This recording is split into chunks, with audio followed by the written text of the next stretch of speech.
आपण पाहत आहात साम टीव्ही। आता घेणार आहोत टॉप 50 बातम्यांचा वेगवान आढावा। पंतप्रधान किसान सन्मान निधी योजनेअंतर्गत आर्थिक लाभाचा 8वा हप्ता आज शेतकऱ्यांच्या खात्यात जमा केला जाणार आहे।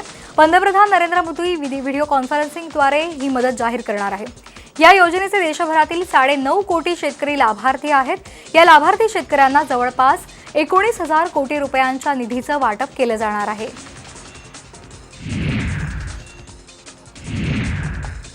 ICMR कोविड बाबतच्या राष्ट्रीय कृती दलाची आज महत्त्वाची बैठक आहे। या बैठकीमध्ये प्लाझ्मा थेरपीच्या वापराबाबत समीक्षा होणार आहे। कोरोना रुग्णांच्या उपचाराबाबत प्लाझ्मा थेरपीबद्दल निर्णय घेण्यासाठी ICMR ची आज बैठक बोलावण्यात आलेली आहे।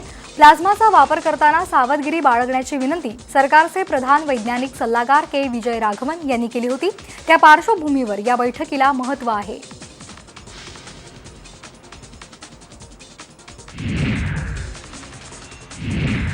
राज्यात गेल्या काही दिवसांपासून नव्या कोरोना बाधितांच्या संख्येत घट पाहायला मिळते, तर दुसरीकडे बरे होणाऱ्या रुग्णांची संख्या वाढते। राज्यात काल दिवसभरात 54,535 रुग्ण बरे होऊन घरी परतलेत, तर 42,582 नव्या कोरोना रुग्णांचं निदान झालंय। शिवाय दिवसभरामध्ये 850 कोरोना बाधितांचा मृत्यू झालाय। राज्यात सध्या 5,33,294 सक्रिय रुग्ण आहेत। राज्यात कोरोनाचा संसर्ग नियंत्रणात येत असला तरीही पश्चिम महाराष्ट्रातील काही जिल्ह्यांमध्ये कोरोना रुग्णसंख्या वाढत असल्याची माहिती आरोग्यमंत्री राजेश टोपे यांनी दिली आहे। तसंच राज्याला त्वरित 20 लाखांपेक्षा अधिक लशींची गरज असल्याचं सांगतानाच केंद्र सरकारकडे तशी मागणी केल्याचंही आरोग्यमंत्र्यांनी स्पष्ट केले। केंद्राकडून लस पुरवठ्याचं योग्य नियोजन होत नसल्याचा आरोपही टोपे यांनी केला आहे।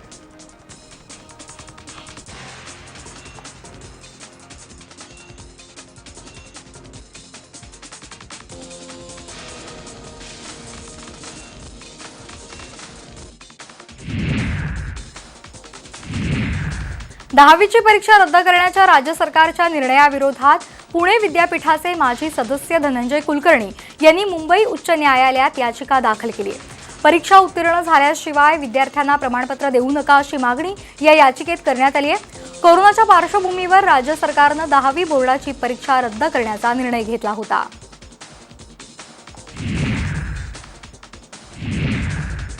बारामती म्युकरमायकोसिसचे 2 रुग्ण दगावल्याची माहिती वैद्यकीय अधीक्षकांनी दिली आहे। कोरोनानंतर म्युकरमायकोसिस या आजाराचा धोका निर्माण झालाय। बारामतीत आतापर्यंत सरकारी रुग्णालयात दोघांचा म्युकरमायकोसिसमुळे मृत्यू झालाय। या संदर्भात बारामतीतील सिल्वर जुबली या सरकारी रुग्णालयाचे वैद्यकीय अधीक्षक डॉक्टर सदानंद काळे यांनी ही माहिती दिली आहे।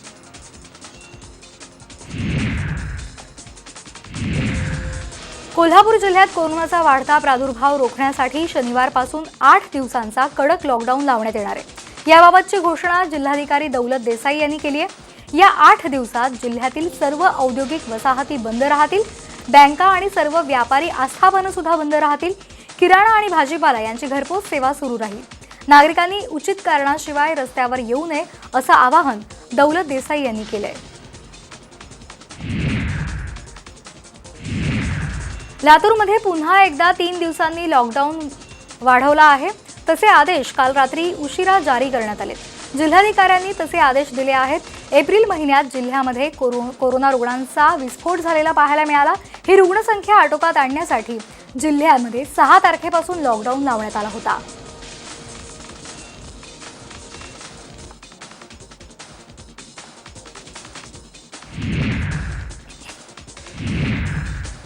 कोरोना नियमांची पायमल्ली केल्यानं लातूरमधील सनराइज रुग्णालयाची कोविड रुग्णालय मान्यता रद्द करण्यात आली आहे। यानंतर आता जिल्हाधिकारी पृथ्वीराज VP यांच्या रडारवर शहरातील 3 रुग्णालये आहेत।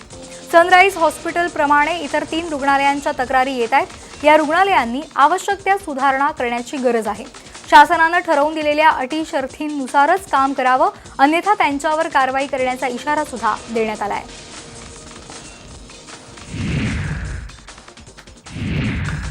नागपुरात कोरोना रुग्णवाढीचा वेग काही प्रमाणात मंदावला आहे। नागपुरात गेल्या 24 तासात कोरोनाच्या 2,224 नव्या रुग्णांची नोंद झाली आहे। गेल्या काही दिवसातील वाढती रुग्णसंख्या पाहता आता रुग्णसंख्येत घट झालेली आहे।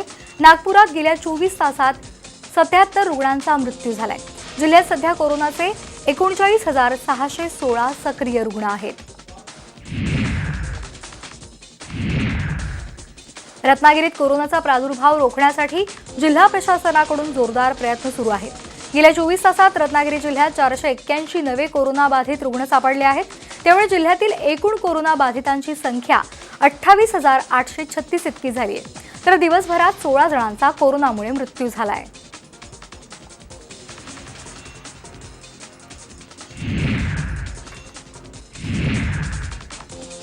बारामतीतील लसीकरणाच्या संख्येनं 1 लाखांचा टप्पा ओलांडला आहे. बारामतीत कालपासून लसीकरण केंद्रांची संख्या 2 वरून 4 वर गेली आहे.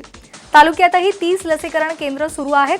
लस उपलब्ध नसल्यानं अनेकांना लवकर लस मिळत नसली तरी आता 45 वर्षांवरील व्यक्तींसाठी दुसरा डोस देण्यास प्रारंभ केल्यामुळे लसीकरण केंद्रावरील गर्दी सुद्धा ओसरली आहे. बारामती तालुक्यामध्ये आतापर्यंत 1,01,461 नागरिकांचं लसीकरण झालं असल्याची माहिती आरोग्य अधिकारी मनोज खोमणे यांनी दिली आहे.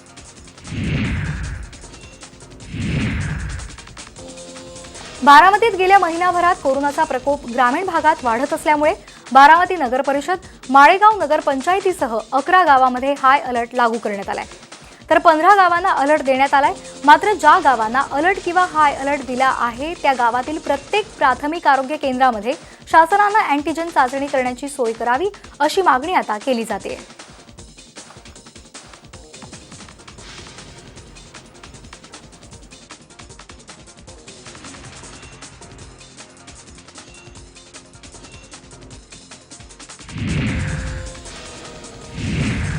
कोरोना काळात मिसळ अर्थपणे जामखेडचं ग्रामीण आरोग्य प्रकल्प रुग्णांची सेवा करत आहे. याच पार्श्वभूमीवर रुग्णांची सेवा करणारे डॉक्टर रवी आरोडे यांच्याकडे जामखेड तालुका शिक्षण संघाच्या वतीनं 1,11,000 रुपयांचा धनादेश सुपूर्द करण्यात आला आहे.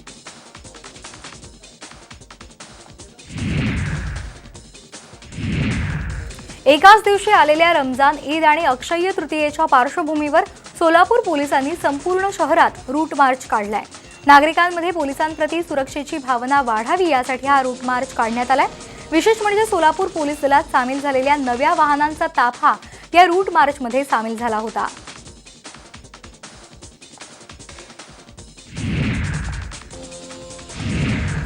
मराठा आरक्षण रद्द झाल्यानंतर केंद्र सरकारच्या वतीनं सर्वोच्च न्यायालयामध्ये पुनर्विचार याचिका दाखल करण्यात आली आहे. आरक्षण देण्याचे अधिकार राज्यालाच आहेत अशी भूमिका केंद्र सरकारकडून मांडण्यात आली आहे. 102व्या घटना दुरुस्तीच्या मुद्द्यावर केंद्र सरकार सर्वोच्च न्यायालयात गेले. मराठा आरक्षण प्रश्नी सर्वोच्च न्यायालयानं 102व्या घटना दुरुस्ती संदर्भात दिलेल्या निवाड्याविरोधात केंद्र सरकारनं फेरविचार याचिका दाखल केली आहे.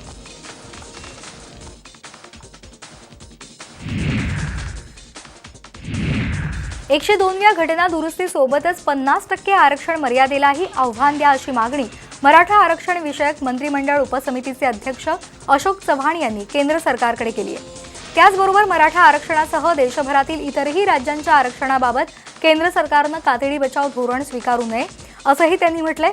मराठा आरक्षणाची अंतिम सुनावणी सुरू होण्यापूर्वी महाराष्ट्रानं या दोन्ही मुद्द्यांवर केंद्राचं लक्ष वेधण्याचा प्रयत्न केला होता, मात्र वेळीच सकारात्मक प्रतिसाद मिळाला नाही. मराठा आरक्षणासंदर्भात सर्वोच्च न्यायालयाच्या निकालानंतर राज्य सरकारच्या शिष्टमंडळानं राज्यपालांची भेट घेतली होती.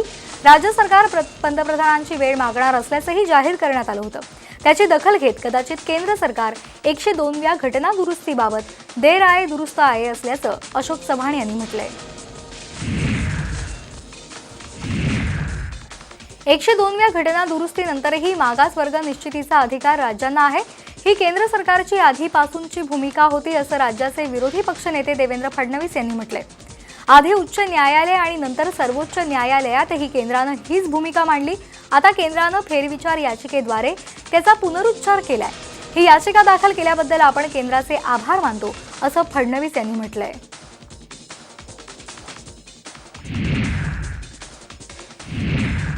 एकशे 2व्या संविधान दुरुस्ती कायद्यात झालेली चूक केंद्र सरकारनं वटहुकूम काढून दुरुस्त करावी.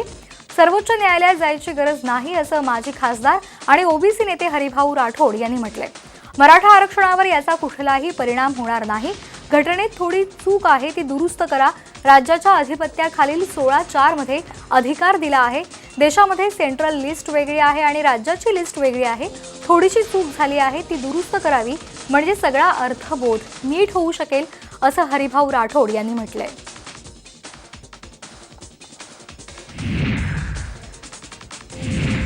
केंद्र सरकारनं सर्वोच्च न्यायालयात मराठा आरक्षणाबाबत पुनर्विचार याचिका दाखल केली आहे. मराठा समाज आणि राज्याच्या दृष्टीने अत्यंत महत्त्वाची भूमिका केंद्रानं घेतली आहे, असं शिवसंग्रामचे अध्यक्ष विनायक मेटे यांनी म्हटलंय. अशोक चव्हाणचे नाचता येईना अंगण वाकडे असं झालेलं आहे, अशी टीका सुद्धा मेटे यांनी केली आहे.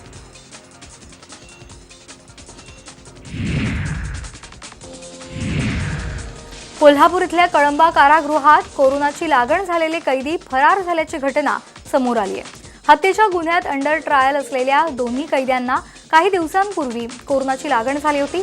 त्यानंतर या कैद्यांना ITI इथल्या कोविड केंद्रामध्ये हलवण्यात आलं होतं. यावेळी पोलिसांची नजर चुकवत या कैद्यांनी मध्यरात्री खिडकीचे गज कापले आणि कोविड केंद्रामधून धूम ठोकली. कैद्या फरार झालेले आहेत. त्यावेळी इतर सहकाऱ्यांनी कैद्यांनी आरडाओरड केली, मात्र अंधारात या कैद्यांनी मागावर असलेल्या पोलिसांना गुंगारा दिला. या प्रकरणी रात्री उशिरा जुना राजवाडा पोलीस ठाण्यात घटनेची नोंद सुद्धा करण्यात आली आहे. अकोल्यातल्या पोलीस निरीक्षकानं केलेल्या भ्रष्टाचाराच्या आरोपांमुळे मुंबईचे माजी पोलीस आयुक्त परमबीर सिंह यांच्या FIR दाखल झाली आहे. या प्रकरणी परमबीर सिंह यांना 20 मे पर्यंत अटक करण्यात येणार नाही, असं राज्य सरकारनं मुंबई उच्च न्यायालयात सांगितलंय.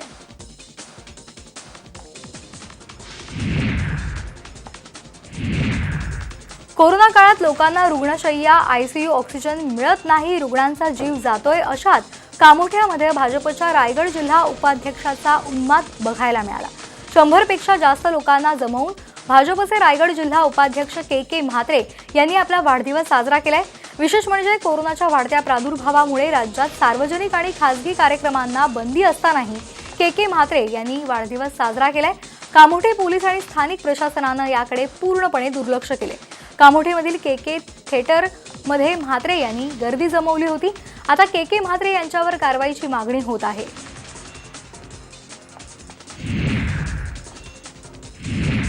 उस्मानाबाद जिल्ह्यातील मुरुम ग्रामीण रुग्णालयातील 25 ऑक्सिजन रुग्णशय्या सिलेंडर विना धूळ खात पडून आहेत. या संदर्भात साम टीव्हीनं बातमी लावून धरली होती. उस्मानाबाद जिल्हा आरोग्य प्रशासनानं याची दखल घेत 25 ऑक्सिजन रुग्णशय्या कार्यान्वित केल्या आहेत. यामुळे मुरुम परिसरातील रुग्णांची होणारी गैरसोय आता टळली आहे. क्राईम ब्रांचचा अधिकारी असल्याचं भासवून एका तरुणाकडून लाखोची खंडणी उकळणाऱ्या पोलिसांनी अटक केलेली आहे. तोतिया पोलीस बनून आलेल्या तुषार शीलवंत याला मानपाडा पोलिसांनी कल्याणमध्ये सापळा रचून अटक केली आहे. एका मुलीने तुझ्या विरोधात तक्रार दाखल केलेली आहे. कारवाई नको असेल तर पैसे दे, अशी मागणी या तुषारनं पीडित तरुणाकडे केली होती. तरुणानं तुषारला आधी 5 लाख रुपये दिले, मात्र तरीही तुषारनं त्याच्याकडे 10 लाखांची मागणी केली. यानंतर तरुणानं पोलिसांकडे धाव घेतली. गुरुवारी सकाळी खंडणीची रक्कम स्वीकारण्यासाठी आलेल्या तुषारला दुर्गडी किल्ल्याजवळ पोलिसांनी अटक केली आहे.